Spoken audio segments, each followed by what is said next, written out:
इस प्रकार के हालात पैदा कर दिए कि ब्रिज की ये भूमि, भगवान श्री कृष्ण की ये भूमि आज लाचारी और बेकारी की कगार पर खड़ी हो गई। इसलिए सवाल जगजीत शर्मा का नहीं है, सवाल रणदीप का भी नहीं है। सवाल ये है कि ये प्रदेश चलेगा और बचेगा या नहीं बचेगा। फैसला आपको करना है, हम लोग नहीं कर सकते।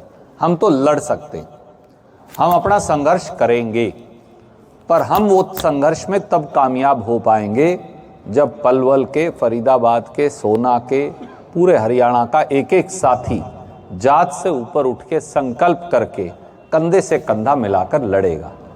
मैं एक बात कहना चाहता हूं,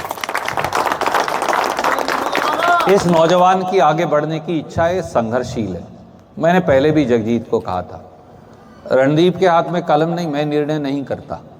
मैं तो भाई और वकील की तरह तेरी पैरवाई कर सकता हूं, ये मेरे को अख्तियार है।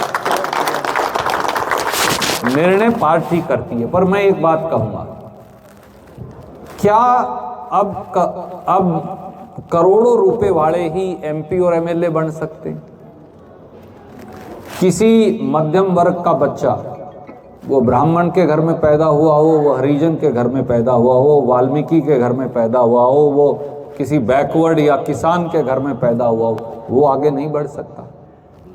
क्या 50 करोड़ रुपए जरूर चाहिए फरीदाबाद में चुनाव लड़ने के लिए? क्या 20, 25, 30, 40 लाख रुपए में चुनाव नहीं लड़ा जा सकता? क्या मोना गांव जो अपने गवांड में है, अभी मैं और वीरेंद्र भाई बात कर रहे थे रास्ते में, भाई प्रॉपर्टी डीलर फैसला करेंगे कौन सी सड़क से कौन से गांव को रास्ता मिलेगा? और क्या राजनीतिक आदमी ही प्रॉपर्टी डीलर बन गए तो प्रॉपर्टी डीलर अपना धंधा कैसे चलाएंगे? राजनीति प्रॉपर्टी डीलर की दुकान तो नहीं है। पर भारतीय जनता पार्टी ने इस राजनीति को भी प्रॉपर्टी डीलर की दुकान बना दिया। और आपके यहाँ तो एक मामा जी भी है, आपको तो पता है, आप समझ गए मैं क्या कहने लग रहा हूँ। अब मुझे तो पता नहीं कितनी दुकान, मामा जी वाली दुकान में जाएं, छोरे वाली में जाएं, और किसी वाली में जाएं, क्यों भी डॉक्टर साहब कौन सी दुकान में जाएं? तो इसलिए इतनी दुकानें खोल रखी हैं, और उन दुकानों का आखिरी जो तरीका है, आखिरी जो सार है, वो पैसा लूटना। तो कितनी देर और लूटेंगे? मैं कहना चाहता हूं कि चौधरी साहब ने, नेता बहुत देखे भाई साहब ने, समाज जानता है, 28 साल से पत्रकार भी हूं और कलम की ताकत से मुख्यमंत्री बनाए भी और ठोकर से उड़ाए भी। चैलेंज देकर के मुख्यमंत्री को नाम लगा, ये कहा था कि अगले 24 घंटे में तो मुख्यमंत्री पद पर नहीं रहेगा, और वो नहीं रहा। पूछ लेना आपके साथ पार्लियामेंट में, उसका नाम है निशंक, उत्तराखंड का मुख्यमंत्री। बाद में मित्रता फिर जुड़ी कि क्या कर दिया, मैंने बनवाया भी मैंने था, इंटरनेशनल लॉबिंग करी थी बड़े भाई। लेकिन आज राजनीति मैंने जो शुरू की है, कहते थे कि किससे टिकट ला रहे हो, लोगों को एक भ्रम होता था, 1 साल से भगा डोल रहा है, ये पागल हो रहा है, मिडिल फैमिली का बच्चा है, तू क्यों पागल हो रहा है? मैंने कहा जो टिकट देगा वो घर पे आकर के मुझे आशीर्वाद देगा, वो दिन दूर नहीं है। और आज वो शुभ घड़ी आ गई है। टिकट देना ना देना आपका काम है भाई साहब, चुनाव जिताना ना जिताना जनता जनार्दन का काम है। आपका आशीर्वाद मिल गया, मुझे टिकट भी मिल गई, और जनता का आशीर्वाद मिल गया, मुझे सांसद पद से भी कोई नहीं हो सकता। आपकी अनुकंपा बनी रहे, मुझे इतना मौका परमपिता परमात्मा दे दे बड़े भाई। आज जो हमारे यहाँ का जो सांसद है कृष्ण पाल, कहने में गुरेज नहीं करूंगा, मैं कोई 2 नंबर की कमाई नहीं करता भाई साहब। घर से छाछ दरिया खा के चलूं और सांझ के चटनी रोटी आके खाऊं, मुझे कोई तोड़ नहीं सकता, कोई खरीद नहीं सकता, कोई झुका नहीं सकता। आज जो सांसद है वो सांसद नहीं, हमारे इलाके का चीर हरण करने वाला दुशासन है। उसने पूरा फरीदाबाद बेच के खा गया है बंदा। हजारों करोड़ रुपए इसने अपने आने वाली पीढ़ी के लिए एकत्रित कर लिए। वो पैसा इसका नहीं है, इसके किसी पूर्वज का नहीं है, इसकी कोई मील सीटी नहीं मारी। हम और तुम्हारे जितने भी यहाँ के हमारे इलाके के लोग हैं, अपने खून पसीने की कमाई इसको देते हैं, सरकार को टैक्स के तौर पर देते हैं। और ये पूरी तरह से उस पैसे को डकारने में लगा हुआ है। जनता ने इतना प्यार दिया इस सांसद को, 6.5 लाख वोटों से देश में तीसरे नंबर पर सबसे ज्यादा वोटों से जिता करके भेजा। लेकिन जितना तेजी से, जितना बड़ी मात्रा से वोटों से जिता करके उसे भेजा, उससे ज्यादा उसने हमारा शोषण किया इस इलाके का। ये एक दिन में भाई साहब सांसद बनाओगे, आपके अनुकंपा है, इतना मैं वचन देता हूं।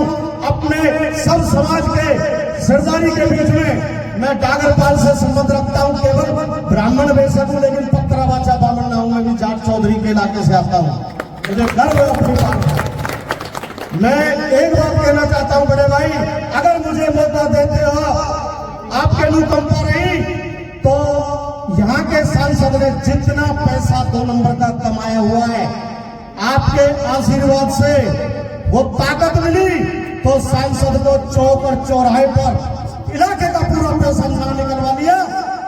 तो मेरा नाम भी पंडित जगजीत शर्मा बदल देना, मैं अपनी पाल का झंडा नहीं झुकूंगा।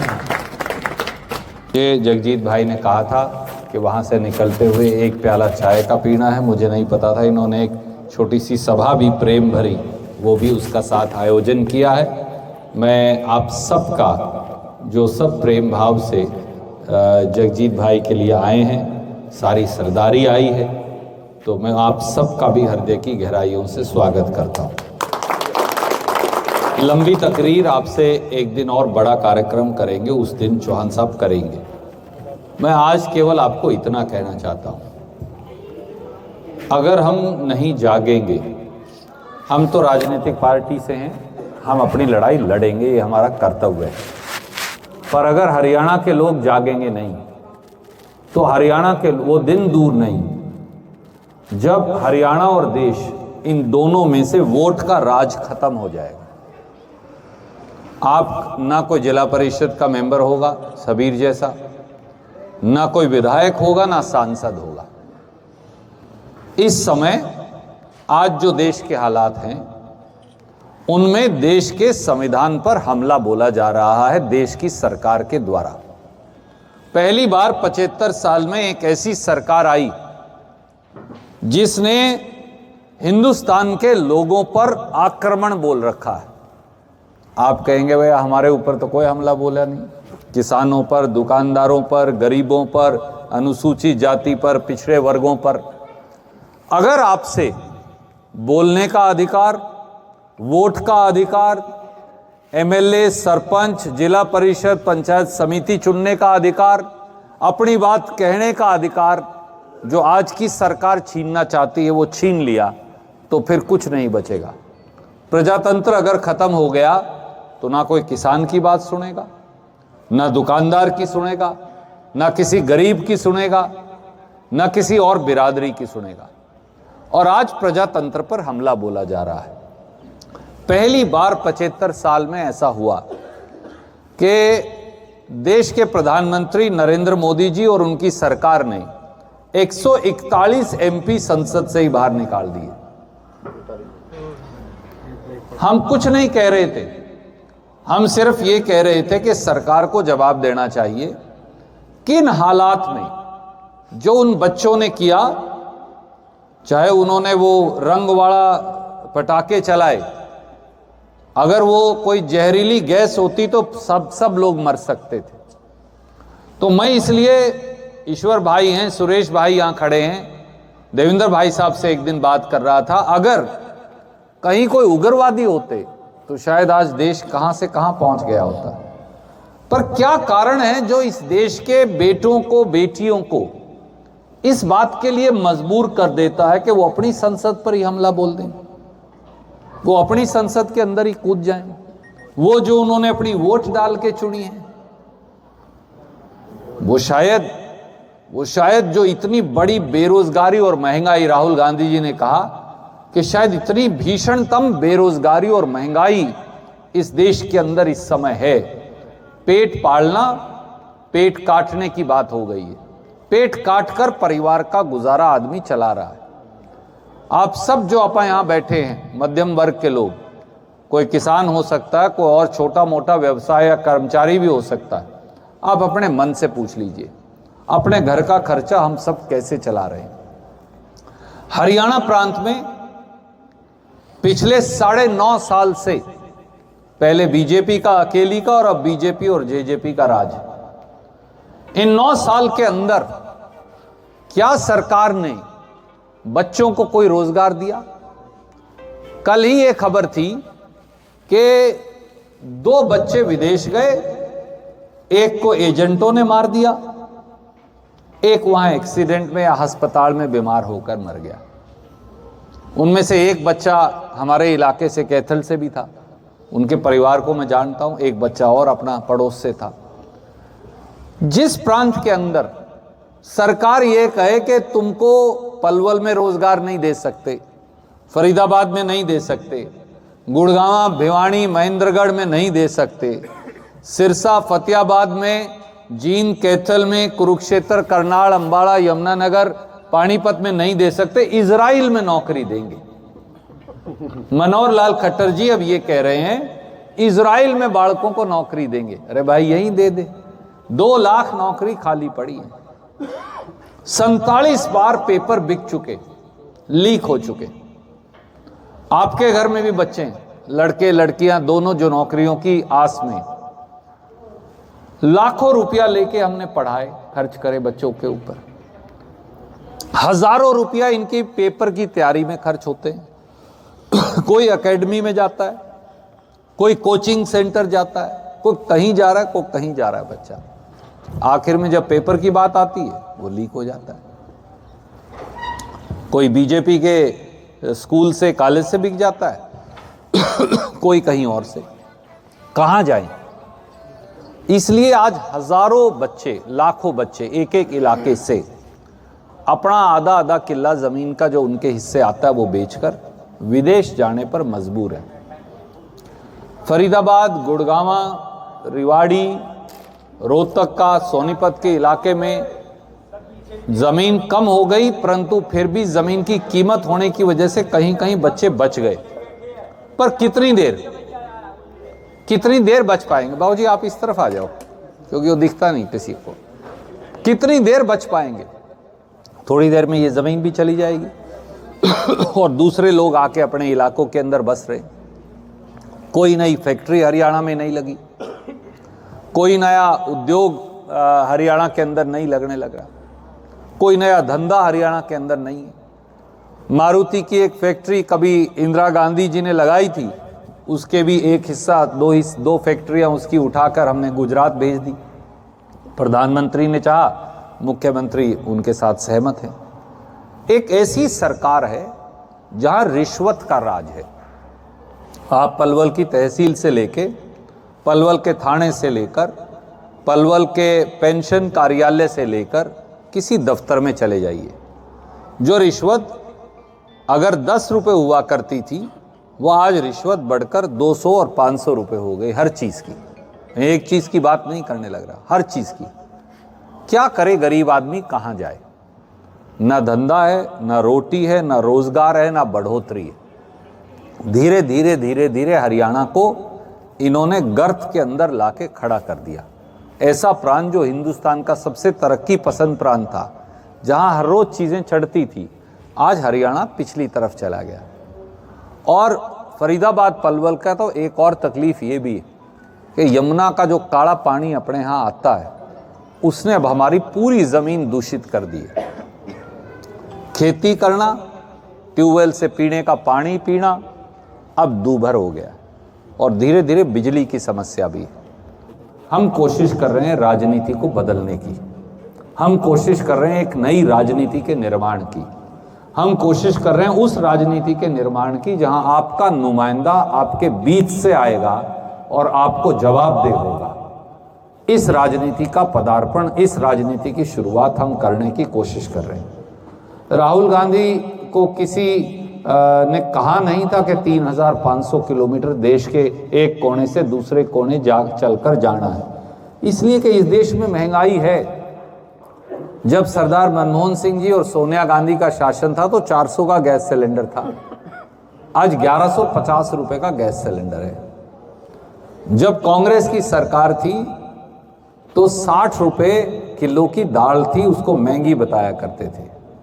आज कोई दाल 130 से लेके 180 रुपए किलो से कम नहीं है। जब कांग्रेस की सरकार थी तो 50 और 60 रुपए का रिफाइंड आया करता था, आज 150 से, और अगर वो अब पैकेट बंद लो तो वो तो 250-300 तक पहुंच जाता है, पर 150 से नीचे कोई नहीं है। चाय की पत्ती का क्या रेट था 10 साल पहले और आज 10 साल बाद चाय की पत्ती का रेट क्या है? चीनी का क्या भाव था, आज चीनी का क्या भाव है? मोटरसाइकिल तो पूछ मत भाई, वो कोई नहीं खरीद सकता। मिडिल फैमिली अब तो उसका भी कर्जा लेकर खरीदनी पड़ती है।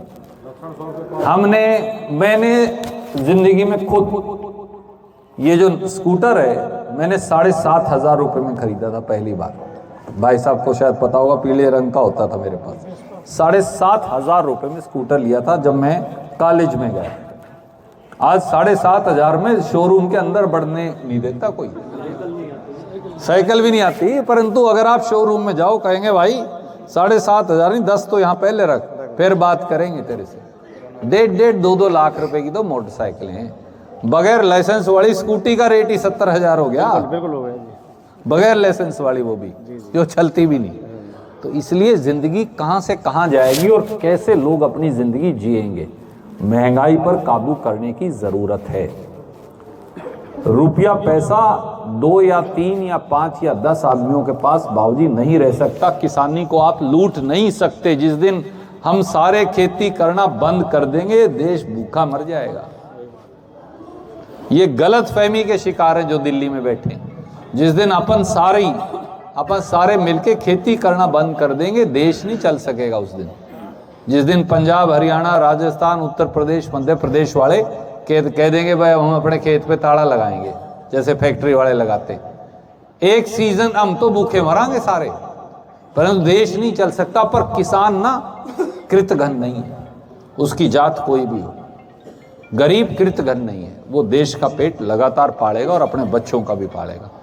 परंतु जो आज हालात हैं उनसे लड़ने की ज़रूरत है।